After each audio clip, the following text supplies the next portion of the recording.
നമ്മൾ പോകുന്നത് വന്ദേ മാതരവും നിയമസഭാ തെരഞ്ഞെടുപ്പും. എന്താണ് ഈ വന്ദേ മാതരവും നിയമസഭാ തെരഞ്ഞെടുപ്പും തമ്മിൽ ബന്ധം? ഒറ്റനോട്ടത്തിൽ ഒന്നും തോന്നില്ല. ഇന്നലെ 2 ദിവസം മുമ്പാണ് വന്ദേ മാതര വിവാദങ്ങൾ നമ്മുടെ രാഷ്ട്രീയത്തിലേക്ക് ഉയർന്നു വരുന്നത്. അതൊരു ദേശീയ വിഷയമാണ്. കേന്ദ്ര ആഭ്യന്തര വകുപ്പ് ഇറക്കിയ ഉത്തരവ് എല്ലാ സംസ്ഥാനങ്ങൾക്കും പൊതുവിൽ ബാധകമാണ്. പക്ഷേ കേരളത്തിൻ്റെ പശ്ചാത്തലത്തിലേക്ക് വരുമ്പോൾ അതിനല്പം മൂർച്ച കൂടുന്നുണ്ട് എന്നതാണ് നമുക്ക് മുന്നിൽ കാണാൻ കഴിയുന്ന ഒരു കാര്യം. എന്താണത്? നിയമസഭാ തെരഞ്ഞെടുപ്പ് എന്ന പശ്ചാത്തലമാണുള്ളത്. ഒരുപക്ഷേ കേരളത്തിനൊപ്പം ബംഗാളിലൊക്കെ ഇതൊരു പ്രധാനപ്പെട്ട വിഷയമാണ്.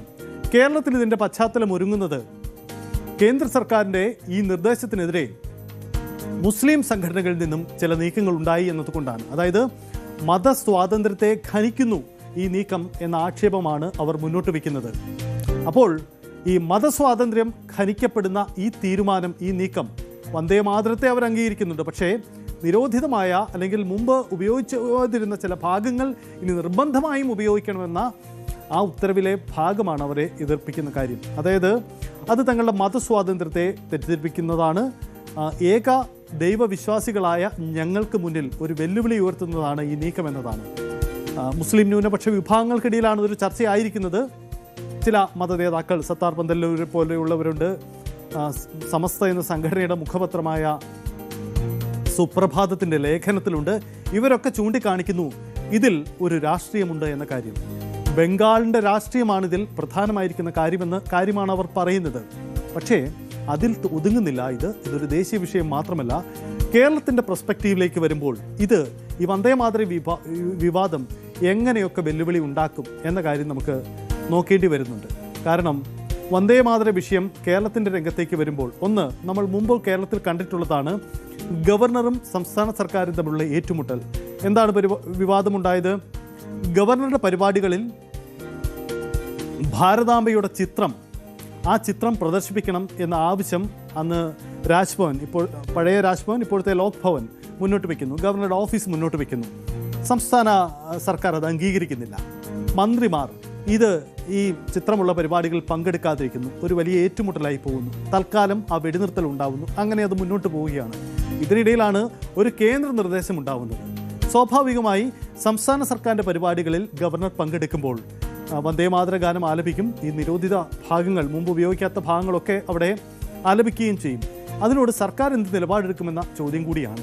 ഇതിൽ സർക്കാർ എന്തായാലും ഇതുവരെ ഔദ്യോഗികമായി പ്രതികരിച്ചിട്ടില്ല. കാരണം അതിൽ ഒരു രാഷ്ട്രീയമുണ്ട്.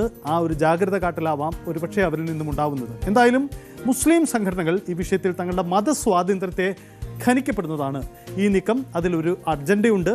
RSS കഴിഞ്ഞ് 100 വർഷമായി ദേശീയ തലത്തിൽ ഉന്നയിക്കുന്ന ഒരു ആവശ്യത്തിനാണിപ്പോൾ കേന്ദ്ര സർക്കാർ പരിഹാരം നിശ്ചയിച്ചു കൊടുത്തിരിക്കുന്നത്. അതുകൊണ്ട് ആ അജണ്ടയ്ക്ക് ഞങ്ങൾ നിന്ന് തരില്ല എന്ന നിലപാട് അവർ എടുക്കുകയാണ്. അങ്ങനെയെങ്കിലും ഇതൊരു ഏറ്റുമുട്ടലിലേക്ക് പോകാനുള്ള സാധ്യതയുണ്ട്. ഇന്ന് പ്രധാനമായും സുപ്രഭാതത്തിൻ്റെ ലേഖനത്തിലും മറ്റും അത് പ്രകടമായി വരികയും ചെയ്തിട്ടുണ്ട്. നമുക്ക് സുപ്രഭാതത്തിൻ്റെ ലേഖനത്തിലെ വരികൾ തന്നെ തങ്ങളുടെ മതസ്വാതന്ത്ര്യത്തെ ഖനിക്കപ്പെടുന്നതാണ് എന്നൊരു വിഭാഗം വിശ്വസിക്കുന്ന കാര്യങ്ങളാണ് കേന്ദ്ര സർക്കാരിൽ നിന്നും ഉണ്ടാവുന്നത്.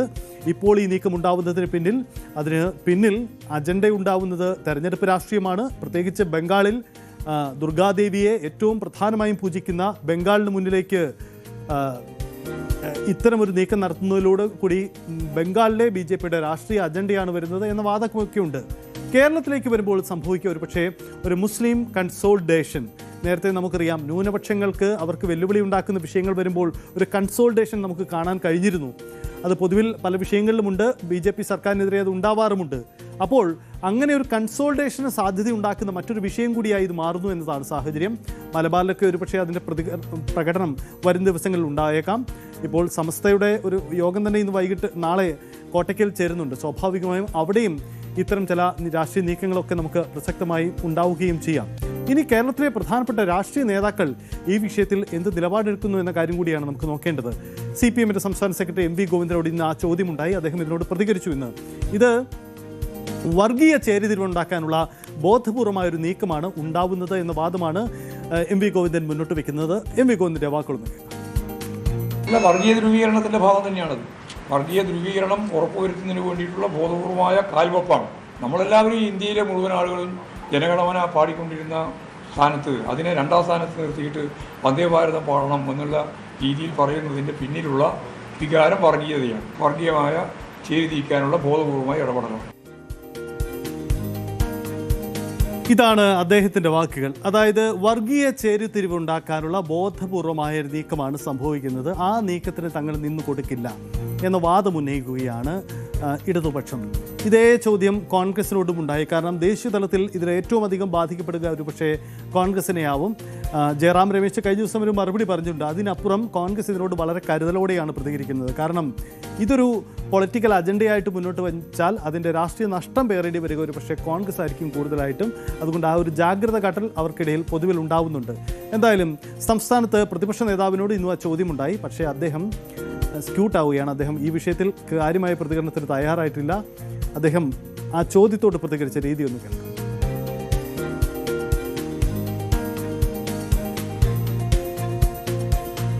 ഞാനത് പരിശോധിച്ചിട്ട് അഭിപ്രായം പറയാം. യെസ്, അദ്ദേഹം പരിശോധിച്ചിട്ടില്ല എന്നാണ് പറയുന്നത്. യഥാർത്ഥത്തിൽ അങ്ങനെ ഒരു നിലപാടാണോ പ്രതിപക്ഷ നേതാവ് എടുക്കേണ്ടിയിരുന്നത് എന്ന ഒരു കാര്യം കൂടി ഉയർന്നു വരികയാണ്. കാരണം അത് ഒരു വർഗീയ അജണ്ടയാണ് അതിന് പിന്നിൽ എന്ന തോന്നൽ കോൺഗ്രസിന് ഇല്ലാതെ പോകുന്നത് എന്തുകൊണ്ട് എന്ന സംശയം സ്വാഭാവികമായും ഉയർന്നു വരും. അതുകൊണ്ട് ഒരു പക്ഷേ കൂടുതൽ വ്യക്തതയുള്ള കൃത്യതയുള്ള ഒരു മറുപടി കോൺഗ്രസ് കേന്ദ്രങ്ങളിൽ നിന്ന് ഇക്കാര്യത്തിൽ ഉണ്ടാവേണ്ടതുണ്ട് എന്ന് വേണം നമുക്ക് മനസ്സിലാക്കാൻ. അത് എന്തുകൊണ്ടാണ് കോൺഗ്രസിൻ്റെ ദേശീയ നേതൃത്വത്തിൻ്റെ നിലപാടിനൊപ്പം അവർ ഏതായാലും വർഗീയ അജണ്ടയാണെന്ന് നിലപാട് എടുത്തു കഴിഞ്ഞു, ആ നിലപാടിനൊപ്പം സംസ്ഥാന നേതൃത്വത്തിന് എത്താൻ കഴിയാതെ പോയത് എന്ന ചോദ്യമുണ്ട്. സ്വാഭാവികമാണ്, തെരഞ്ഞെടുപ്പ് രാഷ്ട്രീയമാണ്. അതുകൊണ്ട് തന്നെ തെരഞ്ഞെടുപ്പിൻ്റെ പടിവാതിക്കൽ എല്ലാം വളരെ കരുതലിൽ പ്രതികരിക്കേണ്ട ഒരു കാലഘട്ടമാണ്. ആ ഒരു ജാഗ്രത കാട്ടിലാവാം ഒരു പക്ഷേ അവിടെ നടത്തിയിരിക്കുക. എന്തായാലും ഒരു കാര്യം ഉറപ്പാണ്, വന്ദേമാതര രാഷ്ട്രീയം, വന്ദേമാതരം മുന്നോട്ട് വയ്ക്കുന്ന ആ തീരുമാനം അത് ബംഗാളിൽ മാത്രമല്ല അതിൻ്റെ പ്രതിഫലനം ഉണ്ടാകുന്നത്, നമ്മുടെ കേരളത്തിലും വലിയ തരത്തിലുള്ള പ്രതിഫലനത്തിന് സാധ്യതയുണ്ട്. മുസ്ലിം സംഘടനകളുടെ ഒരു നീക്കം ഉണ്ടായിക്കഴിഞ്ഞു. വരും ദിവസങ്ങളിൽ കൂടുതൽ മേഖലകളിൽ നിന്നും പ്രതികരണം ഉണ്ടായേക്കാം. ഒപ്പം ഗവർണറൊക്കെ പങ്കെടുക്കുന്ന പരിപാടിയിൽ എന്ത് നിലപാട് എന്ന പ്രസക്തമായ മറ്റു ചോദ്യങ്ങളുമുണ്ട്. എന്തായാലും നമുക്ക് കാത്തിരിക്കാം. ഇതൊരു വലിയ വിവാദമായി പുതിയ ചർച്ചയായി ഉയർന്നു വരികയും ചെയ്യും. ഒപ്പം കോൺഗ്രസ് കൂടുതൽ ശക്തമായ നിലപാട് ഇക്കാര്യത്തിൽ എടുക്കുമോ എന്നതൊക്കെ നമുക്ക് കണ്ടറിയേണ്ടിയും വരും.